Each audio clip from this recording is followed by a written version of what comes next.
नमस्कार। मैं सीए शैलेश कुमार दुबे, आपका दोस्त।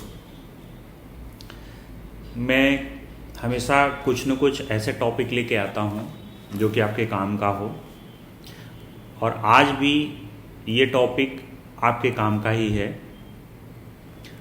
टॉपिक ये है कि जब किसी कंपनी में कोई जीएसटी की लायबिलिटी होती है और डिपार्टमेंट उस जीएसटी की लायबिलिटी को कंपनी से रिकवर नहीं कर पाता, कंपनी से वसूल नहीं कर पाता। उसका कारण कुछ भी हो सकता है कि कंपनी के पास पैसे नहीं थे, कंपनी के पास एसेट नहीं था, व्हाटसोएवर। तो प्राइवेट लिमिटेड कंपनी के केस में डायरेक्टर्स की लायबिलिटी आ जाती है। मतलब कंपनी से रिकवर ना होने के सिचुएशन में वो टैक्स की लायबिलिटी डायरेक्टर्स की लायबिलिटी बन जाती है, और डिपार्टमेंट, गवर्नमेंट उस जीएसटी की लायबिलिटी को डायरेक्टर से वसूल लेती है। तो इसमें हम आज चर्चा करेंगे कि क्या प्रोविज़न कहता है, किस कंडीशन में वसूला जा सकता है, किस कंडीशन में वसूला नहीं जा सकता, और कौन सी चीज़ ऐसी है जीएसटी में, कौन सा पोर्शन ऐसा है टैक्स में जो कि चाहे जो सिचुएशन हो डायरेक्टर से वसूला ही नहीं जाएगा। तो वन बाय वन चर्चा करते हैं। तो ये जो समस्या है कि कंपनी की लायबिलिटी, टैक्स की लायबिलिटी अगर कंपनी से नहीं वसूल नहीं पाई है डिपार्टमेंट किसी भी वजह से, तो डायरेक्टर्स की लायबिलिटी बन जाएगी और डायरेक्टर से वसूला जाएगा। ये सेक्शन 89 है सीजीएसटी एक्ट में, वो डील करता है। तो सेक्शन 89 का सब सेक्शन 1 है, वो ये कहता है, लॉ की लैंग्वेज को मैं सिंपल तरीके से आपको बता रहा हूँ ताकि बोलचाल की भाषा में समझ आ सके। तो सीजीएसटी एक्ट का सेक्शन 89 का सब सेक्शन 1 कहता है कि कोई भी ड्यूज, पहले मैं एक बार लॉ की लैंग्वेज पढ़ देता हूँ, फिर उसके बाद आपको अपनी भाषा में बात करते हैं। तो सबसेक्शन 1 क्या कहता है? नॉट विद स्टैंडिंग, देखिए नॉट विद स्टैंडिंग लग गया, नॉन एब्सटेंटिव क्लॉज है ये। इसका मतलब ये कि लॉ में कुछ भी कहा गया हो सबसे ऊपर ये रहेगा, जहां इसकी बात आएगी इसको माना जाएगा, बाकी सारी चीज़ों को भूल जाइए। तो not with standing anything contain in the companies act 2013। Companies act में क्या कहा गया उसको भूल जाइए। कंपनीज एक्ट को ये section 89 sub section 1 of GST act, CGST act prevail करेगा। मतलब ये कंपनीज एक्ट को नीचे समझिए और इसको ऊपर समझिए। वेयर एनी टैक्स, इंटरेस्ट और पेनल्टी, क्या कहा? टैक्स, इंटरेस्ट और पेनल्टी, तीनों चीजें due from A private company. कोई भी प्राइवेट लिमिटेड कंपनी है, उसके ऊपर कोई जीएसटी का टैक्स एप्लीकेबल हो, उसके ऊपर इंटरेस्ट लग गया हो, या फिर उसके ऊपर पेनल्टी लग गई हो, तीनों में से कुछ भी हो सकता है। In respect of supply of goods और services are both for any period. Any period मतलब कोई भी पीरियड हो सकता है, आज का हो सकता है, शुरू से हो सकता है, कभी का भी हो सकता है। कैन नॉट बी रिकवर्ड, मतलब कंपनी से रिकवर नहीं हो सका। Then every person who was a director of the private limited company, private company, during such period. अब आप समझिए, कह रहा है during such period, shall jointly and severally be liable for payment of such tax। तो वो जिस period का टैक्स की लायबिलिटी बनी है, जिस पीरियड में वो टैक्स की लायबिलिटी खड़ी हुई थी, उसके ऊपर इंटरेस्ट लगा था, उसके ऊपर पेनल्टी लग गई थी। तो उस पीरियड का जो भी टैक्स बन रहा है, उस पीरियड में जो भी डायरेक्टर रहा होगा, से फॉर एग्जांपल अगर ये लायबिलिटी 17-18 का है, 18-19 का है, उसके बाद डायरेक्टर चेंज हो गए, तो 17-18, 18-19 में जो भी डायरेक्टर रहा होगा, जिसके पीरियड का ये टैक्स, इंटरेस्ट और लायबिलिटी ऑफ पेनल्टी खड़ी है, उस पीरियड में जो भी डायरेक्टर होगा वो ज्वाइंटली और सेवरली, अब वो सिचुएशन पे क्रिएट करता है कि मान लीजिए 2 डायरेक्टर हैं, तो दोनों लायबल होंगे या कोई एक। अभी क्लियर हो जाएगा कि ऐसा क्यों कहा जा रहा है। Liable for the payment of such tax, interest of penalty unless, इस बात को ध्यान रखना है, एक यहां पे रिलैक्सेशन मिल रहा है, अनलेस। अनलेस का मतलब है कि इन कंडीशन में वो डायरेक्टर लायबल नहीं होगा।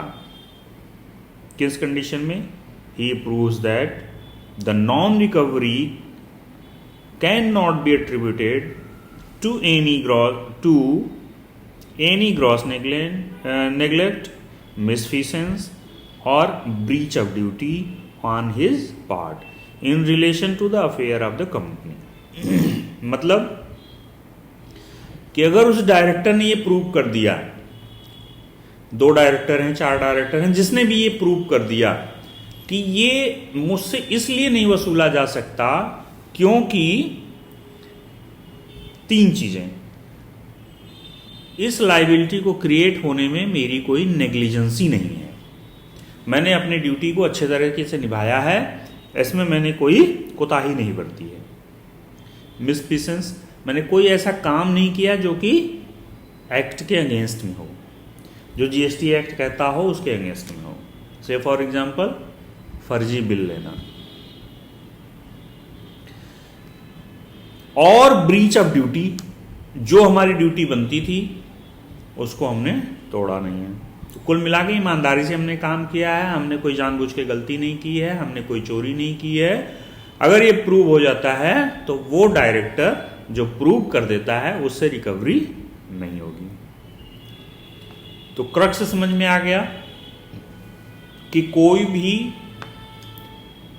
टैक्स की लायबिलिटी अगर रिकवर नहीं होती है कंपनी से तो उसकी लायबिलिटी डायरेक्टर के ऊपर आ जाती है प्राइवेट लिमिटेड कंपनी के केस में, और वो डायरेक्टर लायबल होगा टैक्स, इंटरेस्ट और पेनल्टी पे करने के लिए। लेकिन अगर वो डायरेक्टर ये प्रूव कर देता है कि मेरी इसमें कोई नेग्लिजेंसी नहीं है, मैंने कोई काम लॉ के खिलाफ नहीं किया है और मैंने अपनी ड्यूटी को अच्छे से निभाया है, तो फिर वो बच सकता है। अब एक चीज पे आते हैं,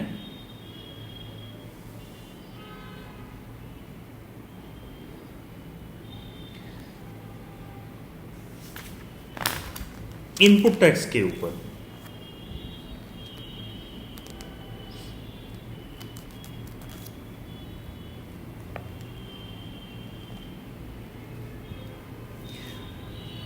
अब इसमें कहा गया है, जो 89 क्लॉज 1 है उसमें यह कहा गया है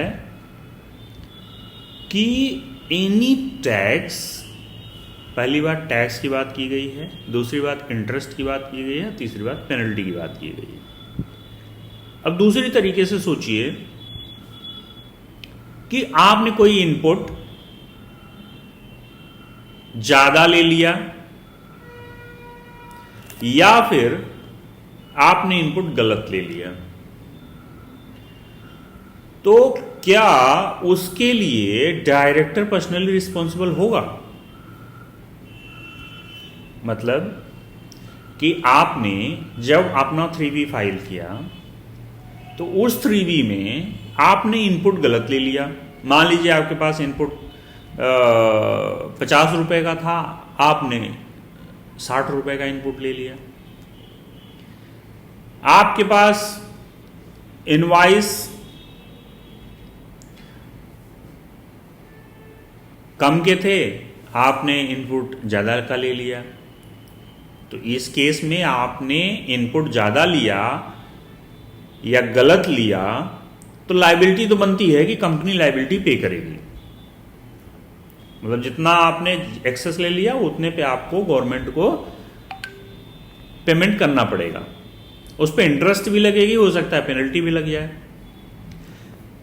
लेकिन क्या इस रिकवरी के लिए डायरेक्टर को रिस्पॉन्सिबल बताया जा सकता है? इस केस में अगर हम टैक्स की परिभाषा देखें तो सीजीएसटी एक्ट में या फिर आप एसजीएसटी एक्ट में भी देखिए, तो उसमें जो टैक्स की परिभाषा दी गई है वो आउटपुट टैक्स की दी गई है। टैक्स मीन्स जो आप फॉरवर्ड चार्ज पे लेते हो। जैसे मान लीजिए आपने कोई सर्विसेज प्रोवाइड किया या फिर आपने कोई गुड्स बेचा, तो उस पे जो आपका टैक्स का कलेक्शन होता है वो टैक्स है। जब आप सेक्शन 2 में जाएंगे और उसके परिभाषा को पढ़ेंगे, टैक्स के परिभाषा को सीजीएसटी एक्ट और एसजीएसटी एक्ट में, तो वहां पे यही दिया हुआ है। वहां पे इनपुट को टैक्स नहीं बताया गया है। सबसेक्शन 21 है और सबसेक्शन 104 है सीजीएसटी एक्ट का, तो उसमें कहीं पे भी आपको ये नहीं बताया गया है कि ये टैक्स है। और जीएसटी एक्ट में और भी कहीं पे भी इनपुट टैक्स को, इनपुट क्रेडिट को टैक्स नहीं बताया गया है। मतलब कि वो एक सप्लायर की लायबिलिटी नहीं है। सप्लायर की लायबिलिटी वो होती है जो आउटपुट पे वो टैक्स को कलेक्ट करता है। तो एक्चुअल में लायबिलिटी जो है वही रिकवरेबल है। जो आपका इनपुट है वो आपकी लायबिलिटी नहीं है। लायबिलिटी आपकी वो है जो आप गुड्स को या सर्विसेज को आप प्रोवाइड करते हो, उस पे जो टैक्स आप कलेक्ट करते हो, दैट इज योर लायबिलिटी। वो लायबिलिटी जो रिकवरेबल होगी, वो लायबिलिटी जो रिकवरेबल होगी, उसके लिए डायरेक्टर पर्सनली रिस्पॉन्सिबल होगा। फिर ऐसे बड़े सारे केस लॉज हैं जो इस बात को सपोर्ट करते हैं। तो इतने के बाद कुल मिला के कंक्लूजन ये है कि अगर आपका जीएसटी प्राइवेट लिमिटेड कंपनी में, प्राइवेट कंपनी में कोई भी जीएसटी की लायबिलिटी बनती है, अब वो किसी भी वजह से कंपनी से रिकवर नहीं हो सकता, तो यह बात टैक्स ऑफिसर्स को बताना पड़ेगा कि आपने उस रिकवरी को करने के लिए, जो कि आपकी कंपनी की लायबिलिटी थी, उस टैक्स की लायबिलिटी को रिकवर करने के लिए आपने क्या क्या प्रयास किए। ऐसा नहीं कि आपने नोटिस भेज दिया, आपने ये कर दिया, वो कर दिया, ऐसा कुछ नहीं है।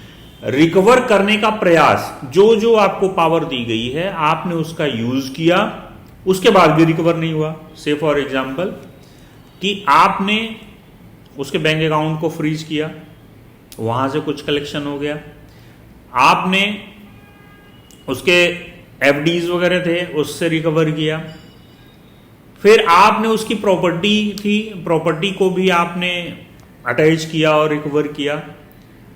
ये सारे होने के बाद ये आपने प्रयास किया, मतलब डिपार्टमेंट ने इस चीज के लिए प्रयास किया कि गवर्नमेंट की रिकवरी हो जाए। अब गवर्नमेंट की रिकवरी हो जाए, ये प्रयास जब कर लिया, उसके बाद जो बैलेंस बचा उसके लिए डायरेक्टर रिस्पॉन्सिबल होगा। लेकिन उस केस में भी अगर डायरेक्टर ने ये प्रूव कर दिया कि उस पीरियड में जो डायरेक्टर था उसने अगर ये प्रूव कर दिया कि हमने कोई गलती नहीं की है, हमने अपनी ड्यूटी अच्छे से निभाई है, हमने कोई नेग्लिजेंसी नहीं की है, हमने कोई ऐसा काम नहीं किया है जो कि एक्ट के खिलाफ हो, तो फिर वो डायरेक्टर से रिकवर नहीं किया जा सकता।